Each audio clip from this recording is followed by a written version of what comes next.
Hello, kumusta po kayo? Meron po akong health information para sa inyo. Alam po ba ninyo kung ano-anong mga pagkain ang dapat iwasan kung ikaw ay mayroong arthritis? Naririto po ang ilan sa kanila. Iwasan po natin ang mga pagkaing mataas sa saturated fat, kagaya ng fatty meats, cream, cheese, and butter.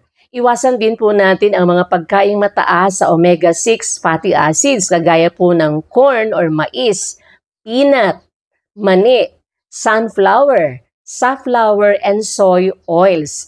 Iwasan din po ang refined carbohydrates, kagaya po ng mga white flour products, yung mga puting harina ang ginagamit, white rice, at white potatoes. Alcohol, dapat iwasan din po yan kung meron kang arthritis.